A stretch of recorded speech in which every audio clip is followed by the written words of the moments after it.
ಹೇ hi ಎಲ್ರಿಗೂ ನಮಸ್ಕಾರ. ನಾನು ನಿಮ್ಮ ಪ್ರೀತಿಯ ಸುಧಾ.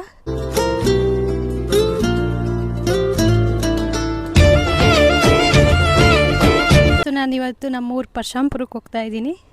ಕಾರಣ ಇಷ್ಟೇ, ಆಷಾಢ ಅಂತ. ಸೊ ಎಲ್ರಿಗೂ ಗೊತ್ತಿರುತ್ತೆ ಆಷಾಢಕ್ಕೆ ಏನಕ್ಕೆ ಹೋಗ್ತಾರೆ ಅಂತ. ಇಲ್ಲ ಚಾನ್ಸೇ ಇಲ್ಲ, ನೋ ವೇ. ಆಷಾಢ ಸ್ಪೆಷಲ್ ಏನಂದರೆ ಹೊಸದಾಗಿ ಮದುವೆ ಆಗಿರೋರು ತವ್ರ ಮನೆಗೆ ಹೋಗ್ಬೇಕಂತ, ಅದು ಫಸ್ಟ್ ಇಯರಲ್ಲಿ. ಸೊ ಅದು ರೀಸನ್ ಪ್ರಾಪರ್ ಬಂದುಬಿಟ್ಟು ಅತ್ತೆ ಮತ್ತು ಸೊಸೆ ಇಬ್ಬರು ಒಂದೇ ಬಾಗಿಲಲ್ಲಿ ಅಡ್ಡಾಡಬಾರ್ದು ಅಂತಲೂ ಹೇಳ್ತಾರೆ. ಅದು ಅಲ್ಲದೆ ಇನ್ನೂ ಬೇರೆ ಸೈಂಟಿಫಿಕ್ ರೀಸನ್ ಕೂಡ ಇದೆ. ಸೊ ನಿಮಗೆ ಏನು ಸೈಂಟಿಫಿಕ್ ರೀಸನ್ ಗೊತ್ತಿದೆ ಅದು ಕಮೆಂಟಲ್ಲಿ ತಿಳಿಸಿ. No comments, no comment. ನಾನಂತೂ ತುಂಬ ಎಕ್ಸೈಟ್ಮೆಂಟಲ್ಲಿದ್ದೀನಿ ಊರಿಗೆ ಹೋಗೋಕ್ಕೆ. ನಮ್ಮೂರು ಅಂದರೆ ಒಂಥರ ಖುಷಿ. ಹಾಂ, ಜೊತೆಗೆ ನನ್ನ ಹಸ್ಬೆಂಡ್ ಕೂಡ ಬರ್ತಾ ಇದ್ದಾರೆ. ಬರಬೇಡ ನೋಡಿ, ಹೇಳಿದ್ದೀನಿ ಒಂದು ತಿಂಗಳು. ಹಸ್ಬೆಂಡ್ ಹೇಳಿ, ಎಷ್ಟೊತ್ತಿಗೆ ರೀಚ್ ಆಗ್ತೀವಿ ನಾವು? 9 ಗಂಟೆ. 9 ಗಂಟೆ ರೀಚ್ ಆಗ್ತೀವಾ? ಓ, ಇಷ್ಟೊಂದು ಲಗೇಜ್ ಪ್ಯಾಕ್ ಮಾಡ್ತಿದ್ಯಾ? ಎಷ್ಟು ದಿನಕ್ಕೆ? ಹಾಂ, ಒಂದು ವರ್ಷ ಬಿಟ್ಟು ಬಂದ್ಬಿಡ್ತೀನಿ. ನೋಡು, ಕಾಯ್ತಿದ್ಯಲ್ಲ ಹೋಗ್ಲಿ ಅಂತ. ವೆಯ್ಟಿಂಗ್ ಇವತ್ತಿ ಸ್ವತಂತ್ರ ಸಿಕ್ಕಿದ್ದಲ್ಲಿಗೆ. ನನಗಂತೂ ಈ ಜೀವನವೇ ಬೇಸರವಾಗಿ ಹೋಗ್ಬಿಟ್ಟಿದೆ. ನಾನು ಊರಿಗೆ ಹೋಗ್ತಿದ್ದೀನಿ ಅಲ್ವಾ. ಹೋಗು ಫಸ್ಟ್ ಹೋಗು. ನೋಡಿ ಫ್ರೆಂಡ್ಸ್, ನಾನು ಊರಿಗೆ ಹೋಗ್ಲಿ ಅಂತಲೇ ಕಾಯ್ತಿದ್ದಾರಲ್ಲ. ನಿಜ ಹೇಳು, ನಾನು ಎಷ್ಟು ಮಿಸ್ ಮಾಡ್ಕೊತೀಯ? ಮಿಸ್ ಆದ್ರೆ ಸಾಕಂತಿದ್ದಿಲ್ಲ. ನನಗಿದ್ರ ಒಂಥರ ಸಂತೋಷ.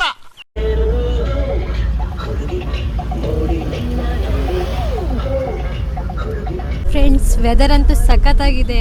ಸೊ ಮಳೆ ಬರ್ತಿದೆ. ಸೊ ತುಂಬ ಖುಷಿ ಆಗ್ತಿದೆ ನೋಡಿ. ಟೀ ಕುಡಿಯೋಣ ಅಂತ ಗಾಡಿನ ಸೈಡ್ ಹಾಕಿ ಎಲ್ಲರೂ ಟೀ ಕುಡ್ಕೊಂಡು ಸ್ನ್ಯಾಕ್ಸ್ ತಿಂದ್ಕೊಂಡು ಅದೇ ಗ್ಯಾಪಲ್ಲಿ ನಿಮ್ಮದ್ರಿ ಅಂತೂ ಫುಲ್ ಎಂಜಾಯ್ ಮಾಡಿದ್ರು. ಬ್ಯಾ ಅಂದ್ಕೊಂಡು ಸ್ನ್ಯಾಕ್ಸ್ ಬೇರೆ ಸಿಕ್ಬಿಟ್ಟಿದ್ದೆ ತಿಂದ್ಕೊಂಡು. ಆಮೇಲೆ ಮುಂದೆ ಹಂಗೆ ಹೋಗ್ತಾ ಪಾನಿಪುರಿ ಸಿಕ್ತು. ಸೊ ನಾನು ಮಸಾಲ ಪೂರಿ ತಿಂದ್ಕೊಂಡೆ. ಆಮೇಲೆ ಎಲ್ಲ ಹೊರಟಿ ಹೋಗೋಣ ಅಂತ. ನಾವು ಬರೋ ರೂಟು ಬ್ಲಾಕ್ ಆಗಿಬಿಟ್ಟಿದ್ದೆ, ಸೀಸ್ ಆಗಿದೆ. ಯಾಕಂದರೆ ಅಲ್ಲಿ ರೋಡ್ ಕನ್ಸ್ಟ್ರಕ್ಷನ್ ಇದೆ. ಅದಕ್ಕೆ ನಾವು ರೋಡ್ ಮ್ಯಾಪ್ ನೋಡ್ಕೊಂಡು ಬಂದ್ವಿ. ಬಟ್ ಇಲ್ಲಿ ನೋಡಿದ್ರೆ ಅದು ಬೇರೆ ರೂಟಿಗೆ ಬಂದಿದ್ದೀವಿ. ಸೊ ಮತ್ತೆ ನೋಡಿ, ಟೈಮ್ ಆಲ್ರೆಡಿ 10 ಗಂಟೆ ಆಗಿದೆ. ಹೋಗ್ತಾನೇ ಇದ್ದೀವಿ. ಪರಶಾಂಪುರ ಸರಿನಾ? ರೂಟ್ ಐತೆ ಇಲ್ಲ, ಇದು ರೋಡು. ನೀವು ಯಾಕೆ ಆಗಾಗ ದೆವ್ವ ಬರುತ್ತೆ ಅಂತೀರ? ಎಲ್ಲಿ ಬರುತ್ತೆ ರೀ? ನಿಮ್ಮ ಎಕ್ಸ್ಪೀರಿಯನ್ಸ್ ಹೇಳ್ರಿ. ಎಲ್ಲಿ? ಬಹಳ ವರ್ಷ ಆಗಿತ್ತು ಕಣ್ರಿ ಇದು ಎಕ್ಸ್ಪೀರಿಯನ್ಸ್. ಹೌದಾ? ನೋಡ್ರಿ, ಆಷಾಢ ಅಂತ ಖುಷಿಯಲ್ಲಿ ಓಡ್ ಬಂದೆ. ನೋಡಿದ್ರೆ ಇಲ್ಲಿ ಸ್ಟ್ರಗಲ್.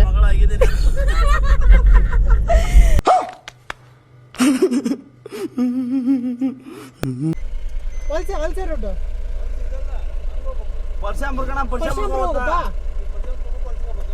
ದಾರಿ ತಪ್ಪಿದ ಮಗಳಾಗಿದ್ದೀನಿ. Yes, correct. ಇನ್ನೂ ರೂಟ್ ಸಿಗ್ತಿಲ್ಲ. ಯಾವಾಗ ಹೋಗ್ತೀವೋ ನಮಗೆ ಗೊತ್ತಿಲ್ಲ. ಅಗ್ರಹಾರ ಬಂತು. ಈ ಕಡೆ ಬಂದೇ ಇಲ್ಲ ಗೈಸ್ ನಾವು. ಅದಕ್ಕೆ ನಮಗೂ ಗೊತ್ತಾಗ್ತಿಲ್ಲ ರೂಟು. ನಾವು ರೀಚ್ ಆಗ್ತೀವಿ ಕೊನೆಗೂ. ಲಾಸ್ಟ್ ಲಾಗ್ ಮಾಡ್ತೀನಿ. ಬಾಯ್. ಇಲ್ಲಿ ದೇವಸ್ಥಾನಕ್ಕೂ ಅಂತ ಅದೇ ಗ್ಯಾಪಲ್ಲೇ ಒಂದೇ ಒಂದು ಮನೆ ಸಿಕ್ಕಿತ್ತು. 200 meters continue straight. ಎಲ್ಲ ತಗ್ಗು ಬರುತ್ತಲ್ಲ. ಹಾಂ, ಕೊನೆಗೂ ಮನೆ ರೀಚ್ ಆದ್ವಿ ಫ್ರೆಂಡ್ಸ್. ಯಾವ್ದ್ಯಾವುದೋ ರೂಟಿಗೆ ಹೋಗಿ ಎಲ್ಲೆಲ್ಲೋ ಹೋಗಿ ಕೊನೆಗೆ ನಮ್ಮ ಮನೆ ಸಿಕ್ಬಿಡ್ತು. ಖುಷಿ ಆಯಿತು. But good experience also. ನಮ್ಮಮ್ಮ ಆಚೆ ಬಂದುಬಿಟ್ಟಿದ್ರು. ಹಾಯ್ ಮಾಡಿ ನಮ್ಮಮ್ಮಂಗೆ. ಪ್ರೀವಿಯಸ್ ಲಾಗ್ಸ್ ಎಲ್ಲ ನೋಡಿಬಿಟ್ಟು ನನ್ನ ಫ್ರೆಂಡ್ಸ್ ಎಲ್ಲ ಫೀಡ್ಬ್ಯಾಕ್ ಕೊಟ್ಟಿದ್ದರು.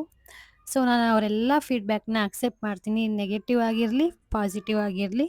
ಸೊ ಅವರೆಲ್ಲ ಹೇಳೋದು ನನ್ನ ಒಳ್ಳೆಯದಕ್ಕೆ. ಸೊ ನನ್ನಲ್ಲೂ ಕೂಡ ಚೇಂಜಸ್ ಮಾಡಿಕೊಂಡು ಇನ್ನು ಮುಂದೆ ಒಳ್ಳೆ ಕಂಟೆಂಟ್ ಜೊತೆಗೆ ನಿಮ್ಮ ಮುಂದೆ ಬರ್ತೀನಿ. So please subscribe my YouTube channel Sudha Kannadathi. And thanks for watching. Thank you all. Love you. Bye.